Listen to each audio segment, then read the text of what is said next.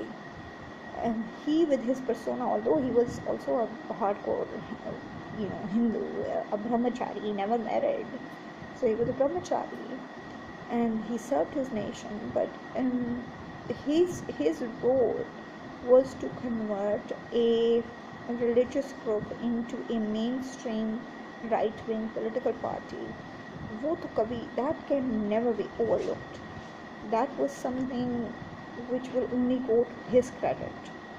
اور پھر اس platform کو مودی جی نے took it to another level. He took that to another level and made a India profile, and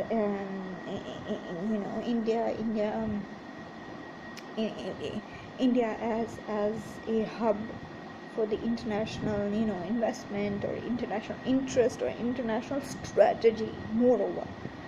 So the thing is, it was a continuation.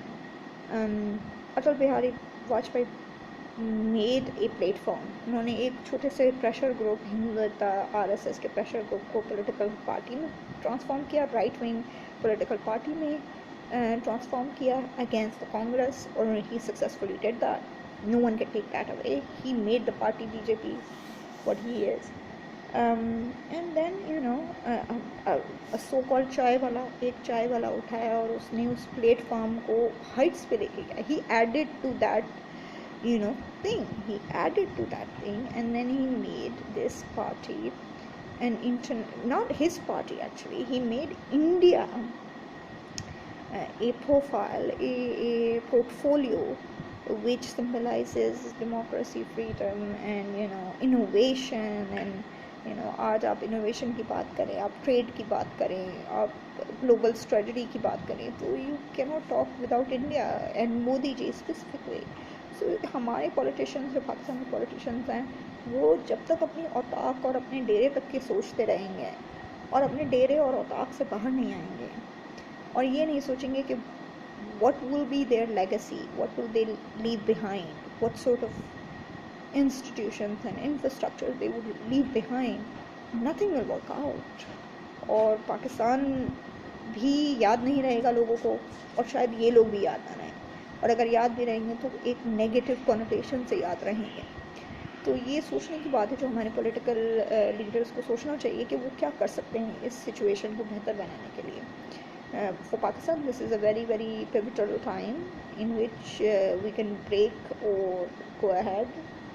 So I wish that they do realize کہ اس وقت کی اور ان ساری چیزوں کی کیا importance ہے، اور ابھی وہ اپنے سوچنا شروع کر دیں. کیونکہ اگر ہم یہ کہیں کہ پڑھے لکھے لوگ نہیں ہیں تو یہ غلط ہوگا. Zulfikar Ali Bhutto was a graduate from Harvard and Oxford both.